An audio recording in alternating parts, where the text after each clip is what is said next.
नमस्कार मित्रांनो, आपण आत्ता आलेलो आहोत माँ धारादेवीचा आशीर्वाद घेण्यासाठी।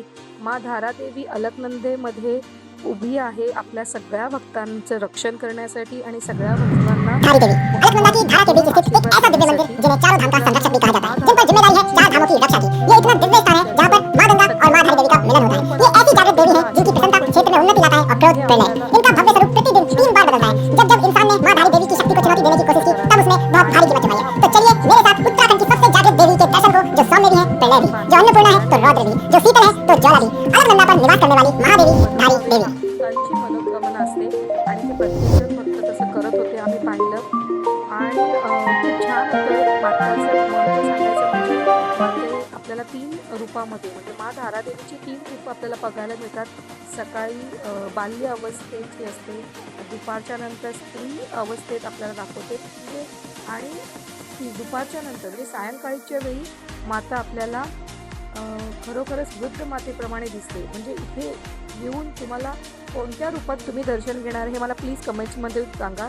आणि मी घेतलं तेव्हा मातेचं बाल्य अवस्थेचं म्हणजे एखाद्या कौमार्य अवस्थेतल्या मुलीप्रमाणे होतं। आणि त्यानंतर आम्ही आलो आहे मित्रांनो, आत्ता आपण जिथे दिसतोय हे तुम्हाला 2 नदींचा संगम म्हणजे ओळखता आलंच असेल नक्कीच। इथे आहे भागीरथी आणि अलकनंदाचे संगम, म्हणजेच इथे आपल्या होली रिव्हरचं प्लेस आहे, तिथे आपण आलेलो आहोत। आणि मित्रांनो, वरून ते पाहणं संगम आणि संगमात उतरणं आणि संगमाच्या जवळ येऊन स्पर्श घेणं हा अगदी आल्हाददायक सुखकारक प्रवास आहे आणि तीर्थक्षेत्र आहे। त्याप्रमाणे गंगा आपल्या घरी आणणं तेही एक आपल्या नशिबाचा भाग असतो की ज्या गंगेची वर्षानुवर्ष आपण युगे आपण जे चर्चा ऐकतो, जिचे महत्त्व महात्म्य आपल्याला माहिती आहे, अशा गंगेच्या ठिकाणी आपलं दर्शन होणं आणि आपण येणं हे एक कर्माचा भाग आहे।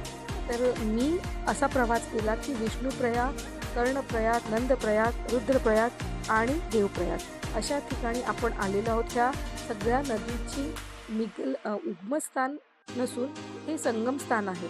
तर अशा ठिकाणी तुम्ही कधी येणार आहात हे मला प्लीज कमेंट्समध्ये सांगा।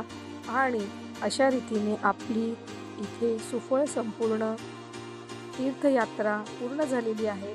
आणि तुम्हालाही मी सांगते की जर तुम्हीही कधी तीर्थयात्रेची प्रवास करत असाल तर प्लीज तुम्ही प्रत्येक गोष्ट प्रत्येक ठिकाणाचा अभ्यास करा। आणि आम्हाला जवळजवळ 15 दिवस ह्या यात्रेला लागतात।